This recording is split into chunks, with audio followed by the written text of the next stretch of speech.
सभी का एनटीटी की क्लास में हम पढ़ रहे हैं methods and material of nursery education. और जिसमें हम पढ़ रहे हैं चैप्टर 4। लास्ट क्लास में हमने बात की थी फ्रोबेल की जीवनी के बारे में, उनके द्वारा दी हुई शिक्षा के सिद्धांतों के बारे में। ठीक है, आज हम डिस्कस करेंगे कि किंडरगार्टन के मुख्य तत्व क्या क्या होते हैं, किन किन चीजों को हमें किंडरगार्टन में शामिल करना चाहिए। आप कह सकते हैं इम्पोर्टेंट एलिमेंट जिसके बिना किंडरगार्टन को आप संचालित नहीं कर सकते, उनके बारे में बात करेंगे। तो शिशु व्यवहार का अर्थ, ठीक है, कि किंडरगार्टन में हम सबसे ज्यादा फोकस किस पर करते हैं? बच्चों के बिहेवियर पर। ठीक है, तो आप कह सकते हैं कि ये एक ऐसी जगह है जहां पर बच्चों का जो व्यवहार है, उनका जो बिहेवियर है, उसको हम क्या करना चाहते हैं? चेंज करना चाहते हैं। ठीक है, उसको हम डेवलप करना चाहते हैं।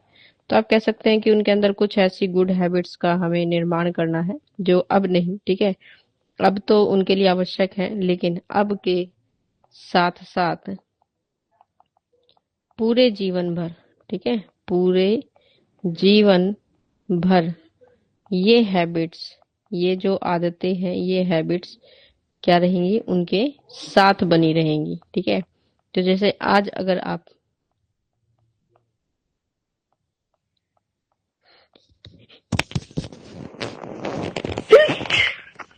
साथ ये हैबिट्स जो हमेशा बनी रहेंगी, तो जैसे समय पर किसी काम को पूरा करना, तो समय के साथ अगर आप पाबंद रहते हैं तो पंचुअलिटी जैसी हैबिट आपके अंदर डेवलप होती है। ऑनेस्टी, अगर आप बच्चों को सच बोलना, सच से सभी चीजों को कंपेयर करना सिखाते हैं, तो उनके अंदर ऑनेस्टी, ईमानदारी बनती है।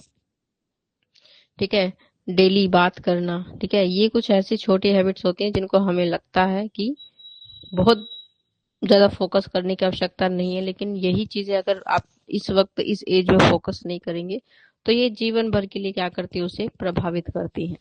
तो फ्रोबेल ने बचपन के पर बहुत महत्व दिया है, और बचपन के महत्व को उन्होंने महसूस भी किया है कि जीवन में जो ये समय होता है, ये आपके लिए बड़ा ही महत्वपूर्ण है, और यहाँ पर मिलने वाला जो भी आपका अनुभव है, वो अनुभव आपको जीवन भर क्या करता है? प्रभावित करता है। तो जैसे आपने फ्रोबेल की जीवनी पढ़ी थी, उनका बचपन बहुत ही अच्छा नहीं रहा, और उन्हें ये बात या फिर ये जो चीजें थी वो जीवन भर क्या करती रही? प्रभावित करती रही। तो सन 1837 में ब्लैक नबर नामक स्थान पर उन्होंने 4 से लेकर 6 वर्ष तक के बच्चों के लिए एक पहला शिशु विहार जो है स्थापित किया गया, जिससे शिक्षा केंद्र आप कह सकते हैं खोला गया। ठीक है, जर्मन में इसका नाम किंडरगार्टन है। ठीक है, क्योंकि हमने पहले पढ़ा था ये जो शब्द है कहाँ से लिया गया है? जर्मन लैंग्वेज से लिया गया है। ठीक है, तो आप कह सकते हैं क्या है? एक तरह का शिशु विहार, बच्चों के लिए एक ऐसा स्थान जहाँ पर उन्हें सिखाने का प्रयास किया जाएगा, और हम इसे अंग्रेजी भाषा में किंडरगार्टन कह देते हैं। ये एक जर्मन भाषा का शब्द है, ठीक है, जिसका अर्थ क्या होता है? शिशु का या फिर शिशुओं का बाग, यानी बच्चों का एक बगीचा। ठीक है,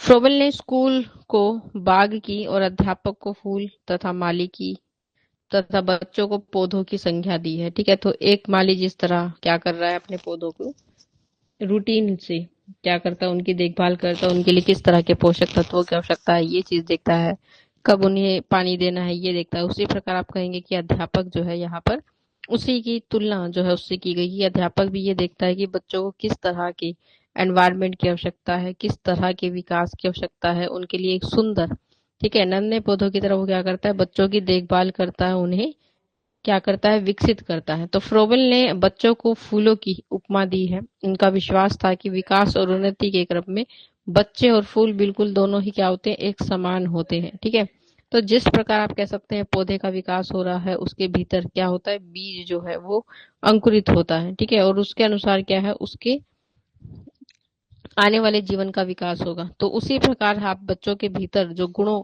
हैं, उन गुणों को विकसित करते हैं। वही गुण क्या करते हैं? आगे जाकर उसको विकसित करते हैं। वे अपनी प्रवृत्तियों तथा भावनाओं को क्या करते हैं? अपने अंतर मन से ही प्रफुटित करते हैं। मतलब उनके मन के अंदर जो भावनाएं होंगी, उनके मन के अंदर जो बातें, जो विचार होंगे, वही आप कहेंगे कि बाहर जो है वो प्रदर्शित करते हैं। तो जिसके लिए उचित वातावरण की क्या होती है? आवश्यकता होती है। ठीक है, तो इसलिए हमें उनके लिए एक अच्छा एनवायरनमेंट जो है क्रिएट करने की आवश्यकता होती है। ठीक है। तो आप पहले ही हम बात कर चुके हैं, ठीक है, कि जब भी आप किसकी बात करेंगे, जब भी आप किसकी बात करते हैं, आप एक किंडर गार्टन की बात कर रहे हैं, ठीक है। तो ये ऐसे एज ग्रुप के बच्चों के लिए होता है जिनकी आयु 4 से लेकर 6 वर्ष होती है, ठीक है। और यहाँ पर हम बच्चों का क्या करते हैं, विकास या उनको विकसित करने का, विकसित करने का एक वातावरण उपलब्ध कराते हैं, या हम उस वातावरण को क्या करते हैं, बनाते हैं। और इसमें बच्चे का क्या होगा, सामाजिक, उसका भावनात्मक, संज्ञानात्मक और शारीरिक क्या होगा, कौशल विकसित होगा, ठीक है। सामाजिक यानी कि सोशल, भावनात्मक यानी कि इमोशनल, संज्ञानात्मक यानी कि कोग्निटिव, और फिजिकल यानी कि शारीरिक जो स्किल है वो उसके अंदर विकसित करेंगे। और ये सब मिलकर किसको दर्शाते हैं, किसी भी बच्चे के होलिस्टिक डेवलपमेंट को दर्शाते हैं, ठीक है। होलिस्टिक डेवलपमेंट, हिंदी में आप इसे क्या कह सकते हैं, समग्र विकास की हम बात कर रहे हैं, जो विकास के हर एक पक्ष पर क्या करता है, ध्यान देता है। तो इसमें हम शामिल करते हैं क्या, रचित हमारी दिनचर्या, कि जब आपकी दिन की शुरुआत होती है तो उसमें कुछ क्या होनी चाहिए, ऐसी हैबिट्स होनी चाहिए जो आपको फ्रेश एंड एनर्जेटिक बनाकर रखेंगी, ठीक है। यानी ऊर्जा जो है वो आपको प्रदान करेंगी और आपको पूरे दिन फ्रेश जो है बनाकर रखेंगी, ठीक है। आलस को आपसे दूर रखेंगी, ठीक है। ऐसे वातावरण में हम खेल आधारित शिक्षा की बात करते हैं, कि शिक्षा की उस पर खेल पर आधारित होगी। तो उनके लिए एक ऐसे एनवायरनमेंट को क्रिएट करना, ठीक है, जो उनके लिए क्या है, रुचिकर है, ठीक है, यानी उनकी रुचि है उसमें, आनंद देने वाला है, यानी एक एंटरटेनिंग एनवायरनमेंट है। तो इस प्रकार के एनवायरनमेंट की हम बात करते हैं। हम उसके लिए एक सामाजिक संपर्क को लेकर आते हैं, ठीक है, सामाजिक संपर्क। तो आप कहेंगे कि ऐसे स्थानों पर बच्चे क्या करते हैं, सोशल इंटरेक्शन जो है वो सीखते हैं, ठीक है, कि दूसरों के साथ कैसे बिहेव करना चाहिए, दूसरों के साथ कैसे रहना चाहिए, कैसे उन्हें कोऑपरेट करना चाहिए। कुछ चीजों में आपको जो है वो अपने आप को कम करना पड़ेगा, कुछ चीजों में दूसरों को प्राथमिकता देनी पड़ेगी। तो ये जो कॉरपोरेशन है वो सीखते हैं। तो आप कह सकते हैं कि पीयर इंटरेक्शन, टीचर्स के साथ इंटरेक्शन, ठीक है, अदर जो आपके स्कूल मेंबर्स या स्कूल के जो पर्सन होते हैं उनके साथ आपका जो इंटरेक्शन है वो क्या करता है, आपको सोशली क्या कर रहा है, इम्प्रूव कर रहा है, आपके वातावरण के अंदर सोशलिज्म क्रिएट कर रहा है। तो आप कह सकते हैं कि ये क्या है, एक तरह का प्रारंभिक साक्षरता और अंक गणित का परिचय कराने वाला स्थान है। यानी यहाँ पर आपको पहली बार, ठीक है, अक्षरों के बारे में ज्ञान देना, ठीक है। जैसे यहाँ पर ही पहले आप कह सकते हैं कि पहली बार क्या रखी जाती है, आपकी शैक्षणिक बुनियादी जो बातें हैं वो रखी जाती है, ठीक है। जैसे पहली बार आप पढ़ना सीखेंगे, पहली बार आप यहाँ पर लिखना सीखेंगे, पहली बात आप यहाँ पर गिनती के बारे में सीखेंगे, ठीक है। पहली बार आप अलग अलग तरह के पैटर्न जो है वो देखेंगे। ये सब चीजें क्या करती हैं, आपको एक बेसिक स्ट्रक्चर प्रोवाइड करती हैं, एक आधार बनाती है जहां से आप हर एक चीज का परिचय ले रहे हैं कि क्या चीज किससे संबंधित होती है, ठीक है। और ये किसी भी बच्चे के अंदर क्या लेकर आते हैं, ठीक है, एक स्वतंत्र विचार, आत्मविश्वास, आत्मनिर्भरता, इन सब चीजों को क्या करता है, ये बढ़ावा देता है। तो इसलिए हमारे पास क्या है, एक ऐसा स्थान बच्चों के लिए होना चाहिए जिसमें हम इन सभी हैबिट्स को क्या कर सके, उनके अंदर विकसित कर सके। तो किंडरगार्टन में ये सारे एलिमेंट आप कह सकते हैं हम क्या करते हैं, विकसित करते हैं। फिर शिशु विहार में क्या क्या विशेषताएं आपको देखने को मिलती हैं, ठीक है। तो किसी भी शिशु विहार की इम्पोर्टेंस या जो उसके अंदर क्वालिटीज होंगी कि ये क्या होता है, आत्म क्रियाशीलता, कि ये स्वयं से क्या करता है, क्रियाएं करवाता है। तो फ्रोबेल हमेशा ये मानते हैं, या फ्रोबेल का विश्वास है कि बच्चों को ऐसी किसी भी क्रिया में रमना चाहिए, या ऐसी किसी भी क्रिया में लगाना चाहिए जो अध्यापकों और माता पिता ने उन पे थोपी है। ठीक है, तो ऐसी किसी भी क्रिया में अगर आप उसे लगा रहे हैं तो आप कहेंगे कि वो बिना रुचि के उस काम को कर रहा है, तो बहुत ज्यादा इंटरेक्शन नहीं होगा, वो सीखने की बजाय सिर्फ उस टास्क को पूरा करने पर ध्यान देगा। तो उसने इस बात पर क्या किया, बहुत फोकस किया। ठीक है, बच्चों को पूर्ण स्वतंत्रता देने की बात कही है, अपनी भावनाओं और निर्णय लेने के लिए क्या है, उन्हें कार्य करने के लिए प्रेरित करना, बच्चों के विकास और उनकी आंतरिक शक्ति के द्वारा उनको विकसित करने की बात कही है। फ्रेबल का कहना ये भी है कि शिक्षा स्वतंत्र और आत्म क्रियाशीलता या आत्म निर्णय का क्या करती है, आयोजन करती है। क्योंकि प्राणी मात्र यानी केवल व्यक्ति जो है वो ईश्वर का क्या है, प्रतिबिंब है, जिसकी उत्पत्ति किसके लिए हुई है, स्वतंत्रता के लिए हुई है। ठीक है, तो यहाँ पर कहा जा रहा है कि आत्म क्रियाशीलता होनी चाहिए। ठीक है, आत्म क्रियाशीलता का मतलब है कि जो बच्चा है, ठीक है, वो स्वयं क्या करे, कोई गतिविधि करे। ठीक है, ऐसी गतिविधि जिससे उस जिसमें क्या है, उसकी रुचि है, जिससे उसको क्या मिल रहा है, आनंद मिल रहा है, जिसको करने की उसके अंदर क्षमता है, जिसको करने की उसके अंदर क्या है, योग्यता है, ऐसी गतिविधि का हम क्या बनाएं, उसी हिस्सा बनाएं। तो आत्म क्रियाशीलता की बच्चा स्वयं क्या करेगा, कोई कार्य करे, कोई काम करे। ठीक है, उसके पास क्या होनी चाहिए, स्वतंत्रता। ठीक है, स्वतंत्रता अपने विचार को व्यक्त करने की। ठीक है, कि वो क्या करना चाहता है। ठीक है, तो बहुत बार हम खुद ही डिसाइड कर लेते हैं कि बच्चा क्या करेगा। ठीक है, जबकि वो करना कुछ चाहता है, आप उसे करने के लिए कुछ और कह रहे हैं, तो उसे उसके विचारों को व्यक्त करने का अवसर प्रदान करें। ठीक है, वो जो करना चाहता है, वो जो क्रिएट करना चाहता है, उसे बनाने का अवसर प्रदान करें। ठीक है, तो इससे उसकी क्रिएटिविटी जो है उसको बढ़ावा मिलता है। ठीक है, इससे आप कहेंगे कि उसकी जो इमेजिनेशन है, ठीक है, उसको बढ़ावा मिलता है। ठीक है, इमेजिनेशन के आधार पर हम किसी भी नई रचना का क्या कर सकते हैं, निर्माण कर सकते हैं। ठीक है, तो जैसे मान लीजिए उदाहरण के लिए कोई ड्राइंग है। ठीक है, मान लीजिए क्या है, एक ड्राइंग है जिस पर क्या है, एक चित्र बना हुआ है। ठीक है, पहले से ही क्या है, उस पर एक फिगर जो है वो बना हुआ है। अब आपने ये फिगर सभी बच्चों को, ठीक है, एक बच्चे को नहीं, बहुत सारे बच्चों को क्या कर दिए, डिस्ट्रीब्यूट कर दी, और उनसे कहा कि कलर कीजिए। एक तो आप ये कह रहे हैं कि किसी भी मतलब कि उसके जो भी पार्ट्स हैं उसमें क्या करना है, ठीक है, अपना जो कलर है कि यहाँ रेड करना है, या पिंक करना है, या ग्रीन करना है, ब्लू ब्लैक ऐसे करना है। एक आप बच्चे को कह रहे हैं कि वो स्वयं क्या करे, इसको अपने आधार पर भरे। तो अब जब बच्चा अपने आधार पर भरेगा तो उसके पास क्या है, स्वतंत्रता है। ठीक है, अब वो क्या करेगा, इमेजिनेशन करेगा, कल्पना करेगा कि उसके पास जो चित्र है, ठीक है, वो उसकी कल्पना के हिसाब से कैसा होना चाहिए, कैसे रंग वो उसमें भर सकता है। ठीक है, तो वो जो चीज है वो क्या कहलाती है, क्रिएटिविटी। ठीक है, जब आप उसे किसी कंडीशन में बांध रहे हैं तो वहीं पर इमेजिनेशन क्या हो जाती है, खत्म हो जाती है।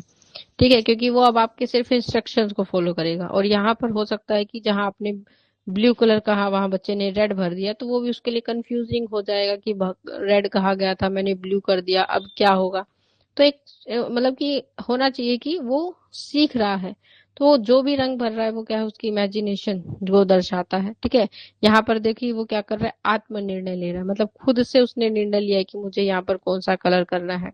वो स्वयं क्या कर रहा है, उसको कर रहा है। तो क्रियाशीलता, तो यहाँ पर कहा गया कि जैसे आपको, आप स्वयं को इमेजिन कीजिए कि आप जब कोई काम करते हैं तो आप हमेशा सोचते हैं आपके पास क्या होनी चाहिए, थोड़ी सी फ्रीडम होनी चाहिए, और वो नहीं मिलती है तो आपको कैसा फील होता है। तो हर काम में, और जब सीखने की बात आती है, उस सीखने के काम में जब बच्चा स्वयं कुछ कर रहा है, ठीक है, तो वहां पर वो अपनी गलतियों से भी सीखता है।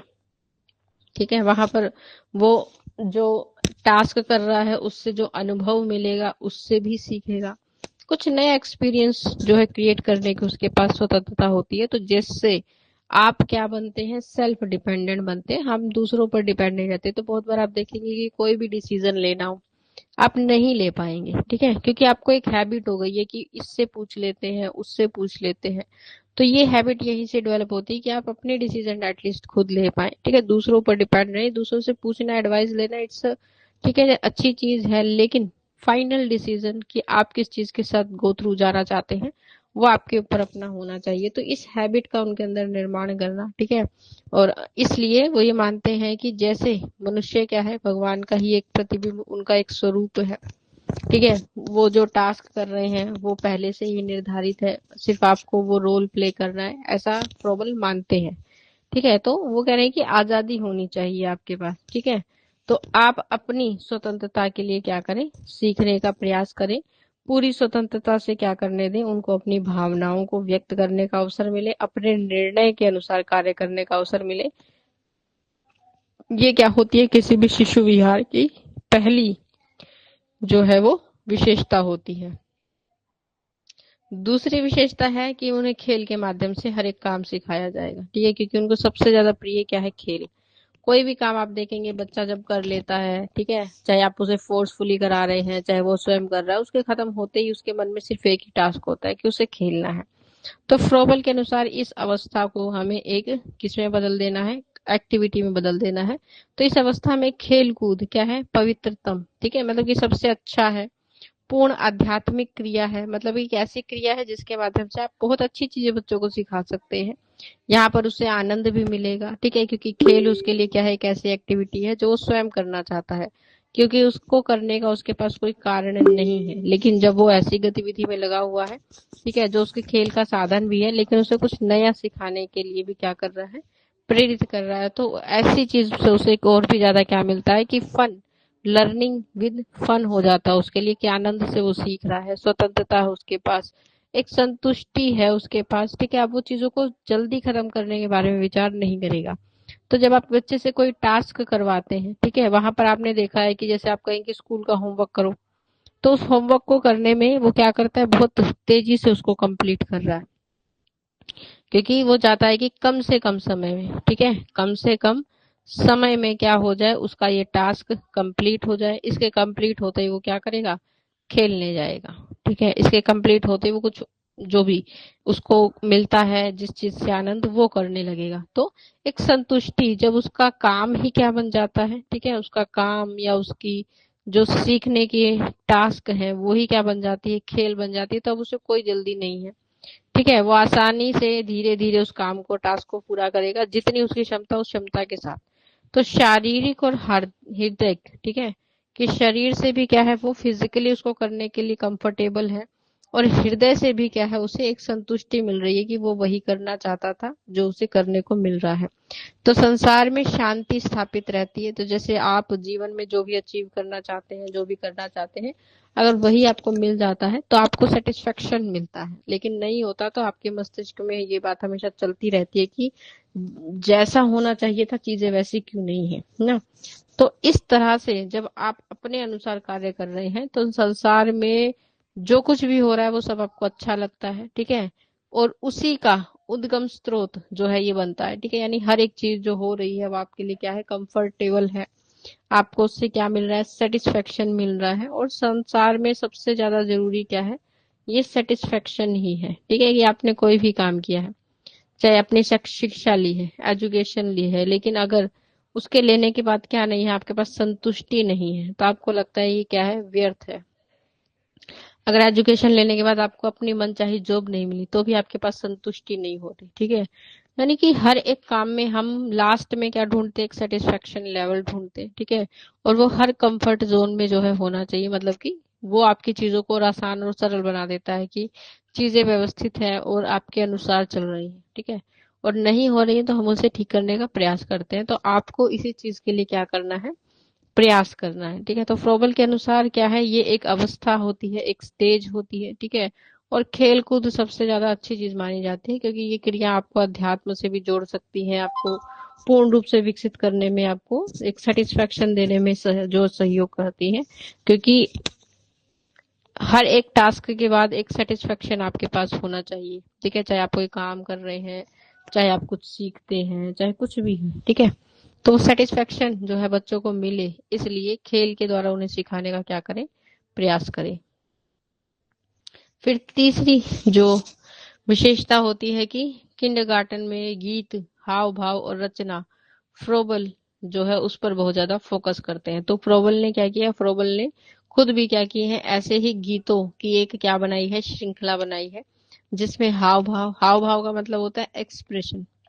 ठीक है, तो किसी भी चीज को व्यक्त करते हुए आपके जो भाव आते हैं चेहरे पर, वो क्या कहलाते हैं, आपके एक्सप्रेशन कहलाते हैं। ठीक है, और किसी भी चीज को क्रिएटिव बनाने के लिए उसके अंदर इस चीज को डालना, एक्सप्रेशन, फीलिंग्स, इमोशंस को डालना क्या बनाता है उसे और अच्छा इम्पैक्टफुल बनाता है, प्रभावी बनाता है। तो रचनात्मक कार्यों में पूर्ण रूप से क्या रहती है, एक संबंध रहती है। तो उसने ये देखा कि बच्चा इन तीनों में क्या कर पा रहा है, परस्पर सहयोग कर पा रहा है। ठीक है, और उसके द्वारा क्या कर पा रहा है, अपनी अभिव्यक्ति को, अभिव्यंता का मतलब अपनी अभिव्यक्ति को वो व्यक्त कर पा रहा है।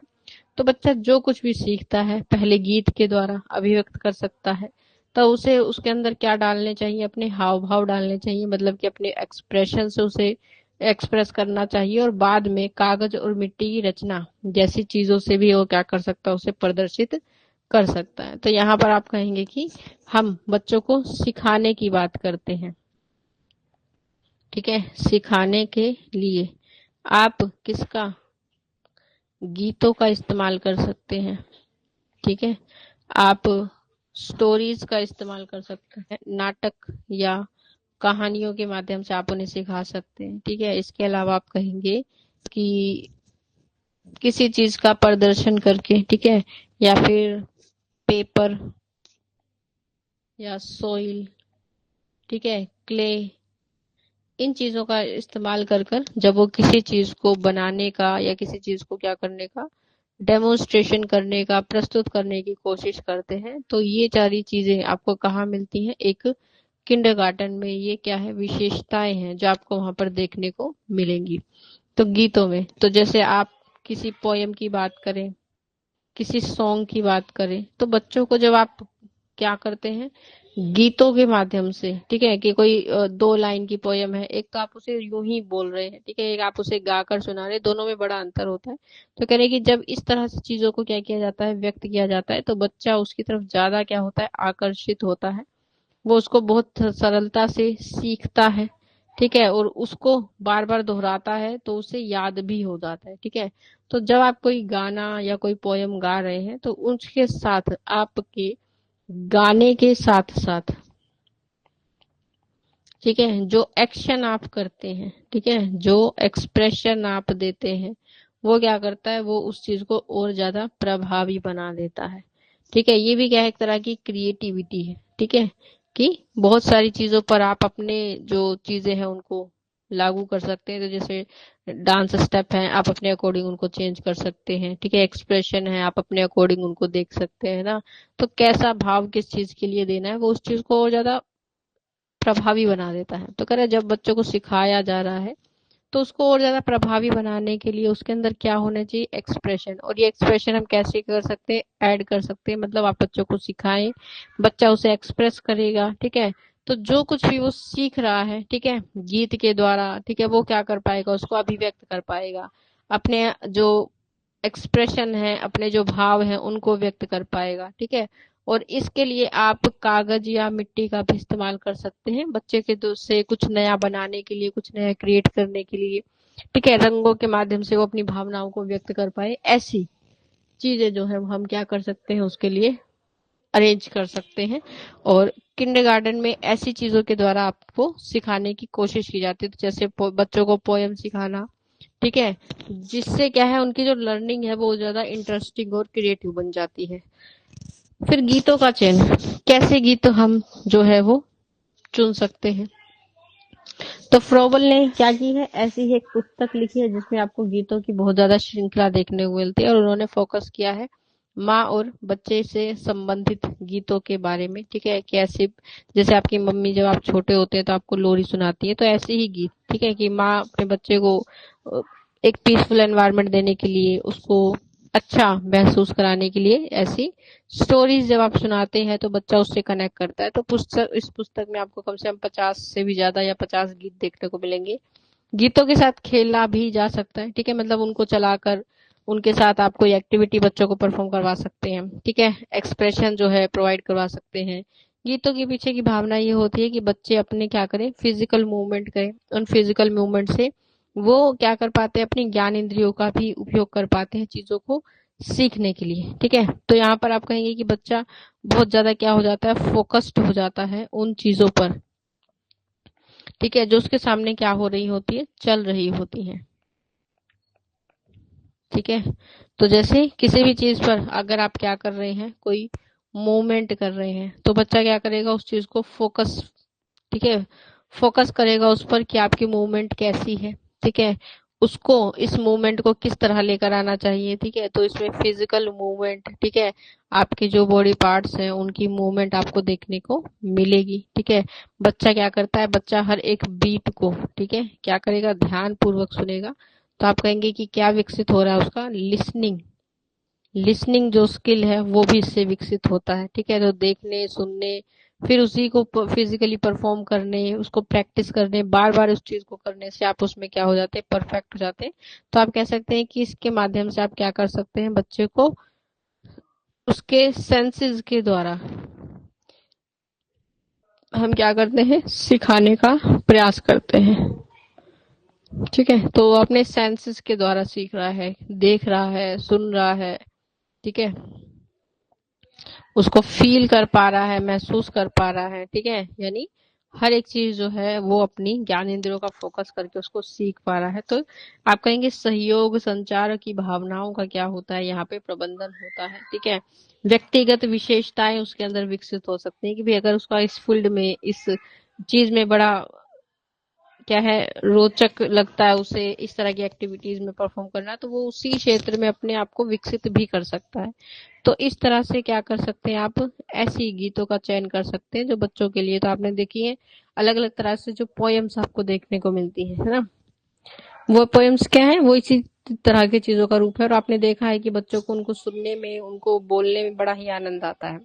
फिर आते हैं उपहार और कार्य, ठीक है, कि बच्चे को क्रियाशील बनाने के लिए आप खेल के साथ साथ उपहार का भी प्रयोग कर सकते हैं, ठीक है। तो जहां आपको लगता है कि बच्चा खेल के माध्यम से सीखने के मूड में नहीं है, वहां आप किसका, उपहार का इस्तेमाल कर सकते हैं। तो आपने देखा है कि अगर आप बच्चे को कह रहे हैं कि अगर वो किसी काम को क्या करेगा, अच्छा करेगा या सुंदर करेगा, ठीक है, तो आप उसे क्या देंगे, आप उसे एक उपहार देंगे, ठीक है। अब ये उपहार उसके लिए मायने नहीं रखता कि कोई बहुत बड़ी चीज आप उसे दें, ठीक है। आप उसे एक टॉफी भी दे रहे हैं तो ये उसके लिए बड़ी ही खुशी और बड़ी ही उसकी बात होती है।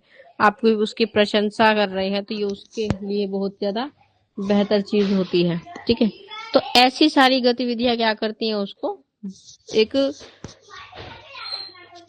मोटिवेशन देती हैं, ठीक है। ये उपहार क्या कर रहा है, उसको मोटिवेशन दे रहा है, ठीक है, प्रेरणा दे रहा है क्या करने की, उस काम को पूरा करने की, ठीक है, किसी भी काम को पूरा करने की प्रेरणा दे रहा है। तो जैसे आपको टाइम टू टाइम मोटिवेशन की जरूरत होती है, और आपको नहीं, हर एक व्यक्ति को मोटिवेशन की जरूरत होती है कि आप मान लीजिए कि कोई काम आप कर रहे हैं, ठीक है, और उस काम को करने के बाद लास्ट में आपके पास एक्सपेक्टेशन होता है कि व्यक्ति चाहे कोई भी है, ठीक है, वो आपकी हल्की सी भी प्रशंसा करे तो इससे मोटिवेशन मिलता है, आप दोबारा उस काम को बहुत अच्छे और बहुत बेहतर तरीके से करेंगे, ठीक है। तो ये सारी चीजें क्या करती हैं, किसी भी व्यक्ति को प्रभावित करते हैं। तो क्रियाशीलता यानी बच्चा क्या करे, लगातार चीजों को करता रहे, ठीक है। इसके लिए उन्होंने क्या किया है, इस चीज का आयोजन किया है कि उन्हें उपहार जो है दिया जाए, ठीक है। उपहार जिन क्रियाओं को सुविधा देते हैं उन्हें कार्य कार्य कह दिया जाता है। मतलब कि किसी काम को करवाने के लिए जो भी चीज आप बच्चे के लिए कर रहे हैं वो क्या कहलाती है, उपहार की श्रेणी में आती है, ठीक है। इसी को हम क्या कह देते हैं, इसी को हम स्टिमुलस रिस्पॉन्स भी कहते हैं, ठीक है, यानी कि प्रतिक्रिया, ठीक है।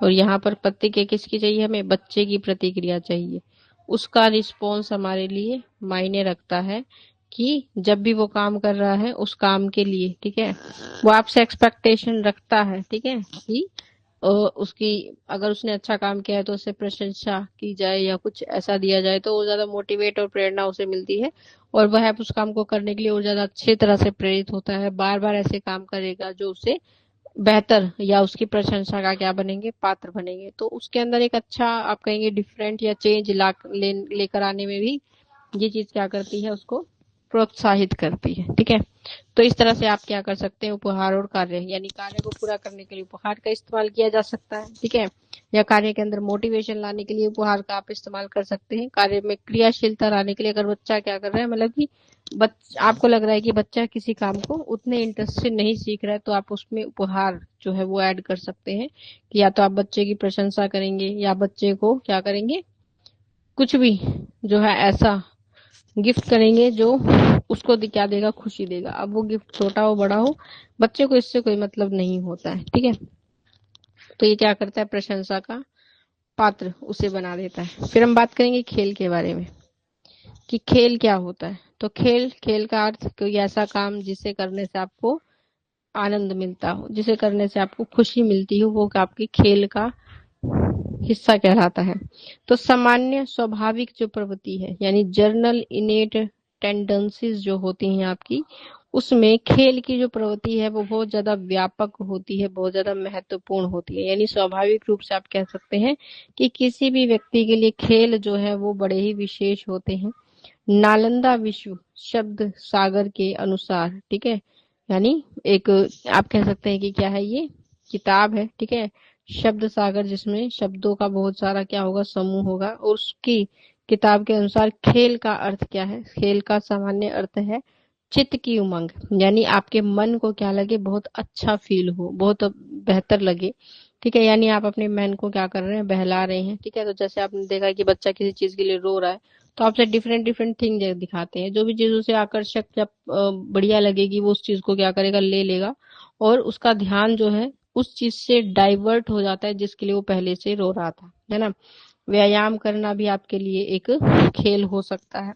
ठीक है, व्यायाम यानी कि जैसे आप कोई स्पोर्ट्स खेल रहे हो या फिर किसी पर्टिकुलर चीज की तैयारी करके आप कोई स्पोर्ट्स में भाग ले रहे हैं, तो वो भी क्या है, आपके लिए खेल का ही एक साधन है। ठीक है, इधर उधर उछलना कूदना दौड़ धूप, ठीक है, ये सब क्या है, खेल के ही रूप है। कोई साधारण सी भी क्रिया, कृत्य का मतलब होता है कोई भी गतिविधि। ठीक है, कृत्य यानी कोई भी एक्टिविटी, या कोई भी आप कह सकते हैं गति विधि, क्या कहलाती है, कृत्य कहलाती है। तो सामान्य सी कोई भी कार्य आप कर रहे हैं वो क्या कहलाएगा, खेल कहलाएगा। ठीक है, और मनोवैज्ञानिक ने खेल के अर्थ को निम्नलिखित प्रकार से क्या किया है, व्यक्त किया है। मतलब अलग अलग लोगों के आधार पर आपको बहुत सारी यहाँ पर खेल की भी क्या देखने को मिलेंगी, डेफिनेशंस देखने को मिलेंगी। पहली डेफिनेशन है हमारे पास, जो किसके द्वारा दी गई है, मैकडोवेल के द्वारा दी गई है। तो मैकडोवेल के अनुसार आप कहेंगे कि खेल स्वयं अपने लिए की जाने वाली क्या है, एक क्रिया है, ना कि एक या एक निरुद्देशक क्रिया है जिसका कोई लक्ष्य नहीं होता। ठीक है, यानी आप कहेंगे कि मैकडोवेल ऐसा मानते हैं कि खेल क्या है,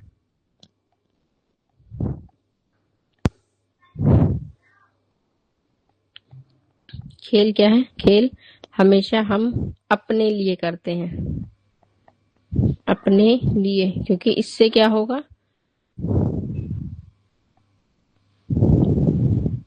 अपने लिए की जाने वाली क्या है, ये एक क्रिया है। ठीक है, इससे क्योंकि आपको आनंद मिलेगा, इससे आपको अच्छा और बेहतर फील होगा। ठीक है, इससे आपका मन क्या रहेगा, प्रसन्न रहेगा। तो खेल इसलिए खेला जाता है। ठीक है, अब इसका क्या होता है, खेल का कोई भी उद्देश्य नहीं होता। ठीक है, आप कहेंगे कि बिना उद्देश्य की गतिविधि है, बिना उद्देश्य के की जाने वाली वाली जो गतिविधि होती है वही क्या होती है, खेल का रूप कहलाती है, यानी उसे आप खेल कह सकते हैं। ठीक है, तो जैसे कोई भी आप खेलने से पहले ये नहीं सोचते कि मैं खेल को, केवल आपका एक मोटो रहता है कि आपको अच्छा लग रहा है, ठीक है, इसलिए आप उसे खेल रहे हैं। ठीक है, आपको उससे मनोरंजन मिलता है, ठीक है, इसलिए। तो जब भी आप देखेंगे कि आप खेल रहे हैं, आपके मन में, आपके फेस पर एक अलग ही क्या होती है, मुस्कान होती है, एक अलग ही आपके अंदर जो फीलिंग होगी वो होगी। ठीक है, तो बिना किसी उद्देश्य की आप जब किसी काम को कर रहे हैं तो आप कह सकते हैं कि वो क्या है, खेल का रूप है। दूसरी परिभाषा आपके पास दी हुई है जो किसके अनुसार, हरलोक के अनुसार दी हुई है। हरलोक ये मानते हैं कि अंतिम परिणाम के विचार के बिना कोई भी काम जब आप कर रहे हैं तो उससे जो भी आनंद आपको प्राप्त होता है वो क्या है, खेल है। ठीक है, यानी कि कोई भी ऐसा काम जिसके आप परिणाम के बारे में विचार नहीं करते हैं।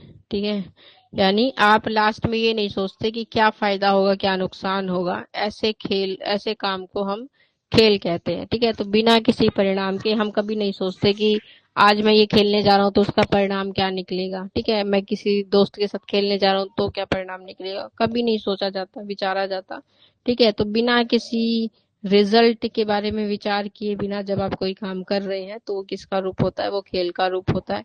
ठीक है, आप टीवी चलाने से पहले कभी ये नहीं सोचते कि ये देख लेता हूँ, इससे जो होगा ये फायदा होने वाला है या इसका ये रिजल्ट निकलेगा, नहीं विचार करते हैं, मनोरंजन के लिए देख रहे हैं। ठीक है, हम कभी ये नहीं सोचते हैं कि भाई टीवी चला रहे हैं तो इलेक्ट्रिसिटी का बिल आएगा, बच्चे के मन में ऐसे कभी विचार नहीं आएंगे, क्योंकि वो उसका उद्देश्य केवल अपने मन को क्या करना है, आनंद देना है, और वो वही गतिविधि करेगा जो उसको करनी अच्छी लगती है।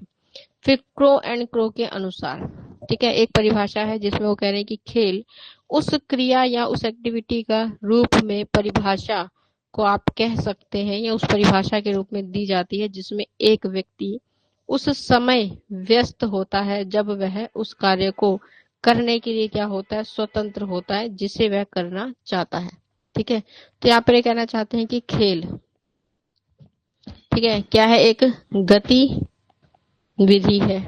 ठीक है, और इस गतिविधि में आप क्या हैं, बिजी हैं। ठीक है, इस गतिविधि में क्या है, आप बिजी हैं, व्यस्त हैं। ठीक है, और स्वतंत्र हैं, मतलब कि आप कभी नहीं सोचते कि खेलने जा रहा हूं तो ये काम जो है छूट जाएगा। ठीक है, खेलने जा रहा हूं तो ऐसा ऐसा कोई विचार मन में नहीं आता है। तो आप क्या है, व्यस्त तो हैं, ठीक है, लेकिन उस काम को करने के लिए आप स्वतंत्र भी हैं। ठीक है, तो कितना ही समय निकल जाए आप कभी विचार नहीं करते, ठीक है, कि 2 घंटे हो गए अब खेलना छोड़ देता हूँ, 5 घंटे हो गए खेलना छोड़ देता हूँ, ऐसे विचार कभी भी मन में नहीं आते। ठीक है, तो आप कह सकते हैं कि यह क्या है, यह एक ऐसी गतिविधि है, ठीक है, जहां पर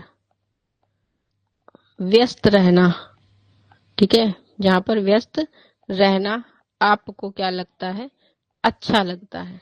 ठीक है, किसी काम में आप व्यस्त रहेंगे तो आपको लगेगा 2 घंटे हो गए, 2 घंटे से ये काम कर रहा हूँ, 2 घंटे से पढ़ रहा हूँ, ठीक है, आप छोड़ देता हूँ, 10 मिनट का, 5 मिनट का, 2 मिनट का चाहे ब्रेक ले लेता हूँ, लेकिन खेलते वक्त आप कोई विचार नहीं करते भाई 3 घंटे हो गए खेलते हुए, 2 मिनट का ब्रेक ले लो, ऐसा नहीं होता। ठीक है, तो आप कहेंगे कि ऐसे विचार ही मन में नहीं आते, तो आप कहेंगे कि ये इस ऐसे समय की व्यस्तता, ऐसे समय को में आप बिजी रहते हैं जिसमें बिजी रहना क्या है, आपके लिए एक स्वतंत्रता है, कोई रोक टोक नहीं है। ठीक है, कहीं पर कोई पाबंदी नहीं है, और वो समय आपको क्या लग रहा है, अच्छा लग रहा है, तो उसे हम क्या कहते हैं, खेल कह देते हैं। ठीक है, तो ऐसी चीजें खेल का रूप होती है। फिर खेल की भी क्या होती है, कुछ विशेषताएं होती हैं। ठीक है, तो खेल की विशेषताओं में रायबर्न क्या है, एक साइकोलॉजिस्ट है, मनोवैज्ञानिक है, और उनके अनुसार वो कह रहे हैं कि खेल क्या है, एक सोर्स है, एक साधन है जिसका उपयोग, ठीक है, दूसरा कोई भी व्यक्ति अपने लिए, ठीक है, स्वयं क्या कर रहा है, उस समय को में उस गतिविधि का इस्तेमाल कर रहा है जब हमारी विभिन्न मूलभूत या मूल प्रवृत्तियां अपने आप को प्रकाश में लाने की चेष्टा करती हैं। खेल के द्वारा हमारी अनेक मूल प्रवृत्तियां और सहज प्रवृत्तियों का शोधन होता है। खेलों की विशेषताएं जो है वो कुछ हमें निम्नलिखित जो है दे रखी है। ठीक है, तो यहाँ पर आप कह सकते हैं राय बर्न जो है वो ये कहना चाहते हैं कि खेल खेल से हमें क्या पता लगता है, अपनी मूल प्रवृत्तियों के बारे में, के बारे में क्या लगता है, पता चलता है। ठीक है, यानी जब आप कह सकते हैं कि जब आप बहुत सारी अलग अलग तरह की एक्टिविटीज करते हैं तो आपको ये पता लगता है कि किस काम में आपकी रुचि जो है वो ज्यादा है, ठीक है, किस काम में आपकी रुचि जो है कम है। तो आपको यहाँ से पता लग रहा है कि कौन सी क्वालिटी जो है आपको क्या कर रही है, बहुत अच्छी लगती है, या कौन सी क्वालिटी। ठीक है, तो बहुत बार आप देखेंगे कि कुछ बच्चे होते हैं जिन्हें आउटडोर गेम बहुत पसंद होते हैं, बाहर जाकर खेलना। ठीक है, और बाहर जाकर खेलने में उन्हें बड़ा आनंद आता है। कुछ लोग क्या होते हैं, उन्हें इंडोर गेम पसंद होते हैं, कि घर के अंदर ही वो कोई ना कोई चीज जो खेल रहे हैं, चाहे उनके पास टॉयज है वो उन टॉयज से खेल रहे हैं। ठीक है, चाहे वो किसी भी तरह से अपने समय को व्यतीत कर रहे हैं, लेकिन उस समय उनको क्या लगता है, बहुत अच्छा लगता है। ठीक है, तो यहाँ पर ये पता लग रहा है कि आप किस तरह के व्यक्तित्व के व्यक्ति होने वाले हैं। ठीक है, तो यहाँ पर आपको आपकी मूल प्रवृत्तियों, यानी आपके अंदर जो क्वालिटीज हैं, उन क्वालिटीज के बारे में सरलता से क्या चल रहा है, पता चल रहा है। ठीक है, खेलों के द्वारा आप अपनी इन क्वालिटीज को क्या कर सकते हैं, पहचान सकते हैं। ठीक है, तो बहुत सारे लोग क्या होते हैं, बहुत ज्यादा सोशल इंटरेक्शन में बिलीव करते हैं, कि जरूरत से भाई जितने ज्यादा आपके फ्रेंड सर्कल हो उतना बहुत अच्छा लगता है। ठीक है, बहुत से लोग बहुत कम फ्रेंड सर्कल को क्या करते हैं, प्रेफरेंस देते हैं। तो आप कह सकते हैं कि आप अपने आप को क्या कर रहे हैं, देखने की कोशिश कर रहे हैं, कि आपकी अपनी विशेषताएं क्या है, उनको पहचानने का आप प्रयास करते हैं। तो खेल की विशेषताओं में आप कहेंगे कि खेल क्या है, खेल एक जन्मजात और स्वाभाविक प्रवृत्ति है। ठीक है, कि जन्म से ही आप खेलते हैं। तो जब आप एक शिशु अवस्था में है, ठीक है, जब कोई बच्चा एक शिशु अवस्था में है, ठीक है, और वो लेटे लेटे क्या कर रहा है, अपने हाथ पांव, ठीक है, को क्या कर रहा है, मूव कर रहा है, तो उसके लिए वो क्या है, खेल है, और वो उसने किसी से सीखा नहीं है। ठीक है, ये क्या है, जन्मजात है, जन्म से ही उसे आता है, स्वाभाविक प्रवृत्ति है कि वो बच्चा करेगा, वो खेल रहा है। ठीक है, फिर खेल क्या होते हैं, स्वतंत्र और आत्म प्रेरित होते हैं। ठीक है, कि खेलो हमेशा फ्रीडम जो है वो आपको देखने को मिलती है, और ये आत्म प्रेरित मतलब आप खुद से प्रेरित होकर खेलते हैं। ठीक है, आपको कोई ये नहीं कहता, ठीक है, कि जाकर खेलिए आपको ये मिलेगा। तो ये क्या है, खुद से प्रेरणा मिल रही है। आप ये एक ऐसा काम है जो आप कह सकते हैं कि स्वयं कोई बच्चा जो है वो क्या करता है, करने के लिए तैयार होता है। ठीक है, यानी उसे कहने की आवश्यकता नहीं होती, वो हर वक्त हर कंडीशन में खेल सकता है। ठीक है, तो इसको हम कहते हैं कि फ्रीडम है उसके पास। ठीक है, कि स्वतंत्र है वो। खेल स्फूर्ति और आनंद क्या करता है, प्रदान करता है। तो आप कह सकते हैं खेल, ठीक है, क्या देता है आपको, या किसी भी व्यक्ति को जो है तनाव मुक्त करता है। ठीक है, आपके अंदर ऊर्जा का संचार करता है। ठीक है, आपके क्या देता है, आनंद प्रदान करता है, आपका मनोरंजन करता है। ठीक है, आपको प्रसन्नता देता है। ठीक है, सारी चीजें जो है आपको प्रदान करता है। तो खेल आप कह सकते हैं कि आपको एक नई ऊर्जा से भर देता है। तो अगर आप कभी स्ट्रेस फील कर रहे हैं, ठीक है, कभी आपको लग रहा है कि बड़ा आसपास बड़ा तनाव है, तो आप जाकर खेलिए, जो आपका मन करता है, जिस चीज में आपका मन लगता है वो काम करिए। आपको क्या होगा, आपको पता लगेगा कि नई ऊर्जा जो है आपको मिल गई है। ठीक है, ऊर्जा जो है वो आपको क्या हुई है, प्रदान हुई है। ठीक है, आपका सारा स्ट्रेस जो है वो क्या हो जाता है, रिमूव हो जाता है। तो जो भी आपको अच्छा लगता है, और आई थिंक सबकी ये कोई ना कोई हॉबी जो है जरूर होनी चाहिए जब आप बहुत ज्यादा स्ट्रेस में होते हैं। ठीक है, तो जो काम आपको सबसे ज्यादा करना अच्छा लगता है आप वो कीजिए, आपका स्ट्रेस जो है वो दूर हो जाता है। फिर खेलों से ही, खेलों में क्या होता है, खेलों में क्रिएटिविटी होती है। खेलों में कुछ सीमा तक जो है रचनात्मकता होती है, क्रिएटिविटी।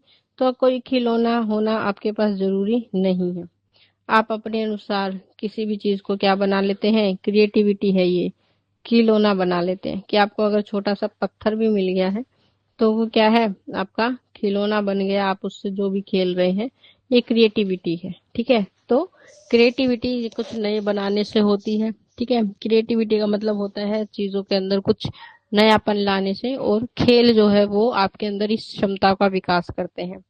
फिर खेल की क्रिया के सिवा और कोई उद्देश्य नहीं होता। ठीक है, कि बच्चों को एक ही उद्देश्य नजर आता है। क्या उद्देश्य है, खेलना। ठीक है, और इसके लिए उनके पास टाइम ही टाइम होता है। ठीक है, और वो अपने टाइम को बड़ा ही अच्छे से मैनेज कर लेते हैं, कि कोई भी काम खत्म हुआ वो क्या करेंगे, खेलना शुरू कर देंगे। ठीक है। और छोटे बच्चों को तो आप देखिए, वो काफी उसे कहीं भी किसी भी स्थान पे ले जाए, कितनी भीड़ हो चाहे कुछ भी हो, उनका सारा फोकस किस पर होता है? खेलने पर होता है। ठीक है। तो आप चाहे कैसी भी परिस्थिति में हो, वो अपनी आसपास के एनवायरनमेंट को ही एक ऐसे वातावरण में बदल लेते हैं जो क्या है, उनके लिए खेलने का स्थान है। ठीक है। तो चाहे वो अपनी माता पिता की गोद में है, ठीक है, चाहे वो कहीं बैठे हैं, कहीं कुछ भी हो रहा हो, ठीक है। छोटे बच्चे आप देखिए, ठीक है, जो कम से कम 6 से लेकर 2-3 वर्ष तक के बच्चे तो कभी नहीं रुकते, वो एक जगह पर टिकेंगे नहीं, उनके लिए हर गतिविधि क्या है? खेल का माध्यम है। ठीक है। तो वो उस चीज में हमेशा निरंतर लगे रहते हैं और इसका कोई उद्देश्य नहीं होता। ठीक है। इस चीज का कोई भी पर्पस नहीं होता, तो उसे खेल हम कह देते हैं। फिर हम कहेंगे कि एक बात यहाँ पर हमें बताई गई है भाटिया जी के अनुसार, जो ये कहते हैं कि खेल खेल स्वयं के लिए, मतलब कि खेल कभी दूसरों के लिए नहीं खेला जाता। आप खेलेंगे तो आपको अपने जो है मन को प्रसन्नता मिलेगी, किसी दूसरे व्यक्ति को इससे कोई लाभ नहीं होने वाला, कोई हानि भी नहीं होने वाली। ठीक है।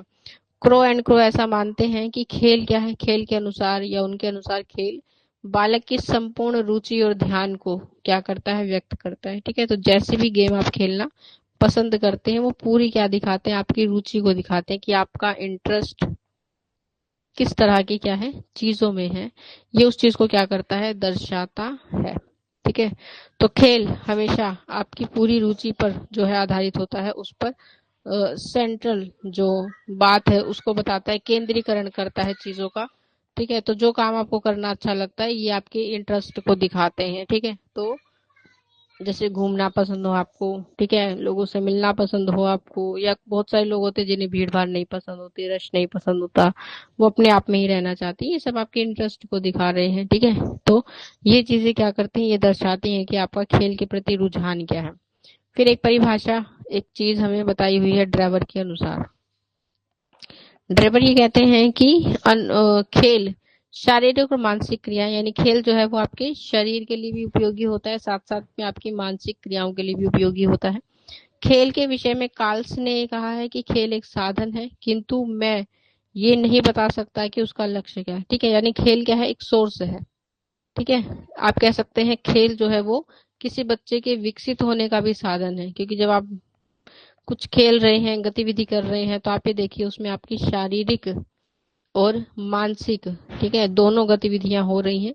तो आप कह सकते हैं ये उसके विकास का आधार बन रहे हैं। लेकिन काल से कह रहे हैं कि मैं मानता हूं कि ये साधन है, लेकिन मैं ये नहीं बता सकता कि इस साधन से क्या आपको प्राप्त होता है, क्या लक्ष्य है, क्योंकि खेलने का कोई उद्देश्य नहीं होता। ऐसा नहीं होता कि खेलने से आपको कोई चीज प्राप्त हो रही है। ठीक है। तो वो कहते हैं कि मैं मानता हूँ साधन है, लेकिन क्या इससे मिलेगा आपको, मैं नहीं जानता। ठीक है। फिर खेल से ही क्या है? लक्ष्य तो आप निर्धारित कर सकते हैं। हाँ, ये हो सकता है कि खेल के माध्यम से आपको अपने जीवन का क्या मिल जाए? कोई लक्ष्य मिल जाए। तो जैसे आप किसी स्पोर्ट्स में बहुत अच्छे हैं, ठीक है, कोई आपसे कह रहा है कि सीख लेना चाहिए, इस क्षेत्र में आप अपने आप को बहुत अच्छा जो है प्रूव कर सकते हैं। ठीक है। तो कोई भी एक्टिविटी जिसको आपने पहले एक आनंद के लिए सीखा, आज वो आपके प्रोफेशन के रूप में चेंज हो गया है या आपकी आजीविका का साधन बन गया है, तो आप कह सकते हैं कि खेल की वजह से क्या हो गया? आपका जो लक्ष्य है वो निर्धारित हुआ। ठीक है। फिर खेल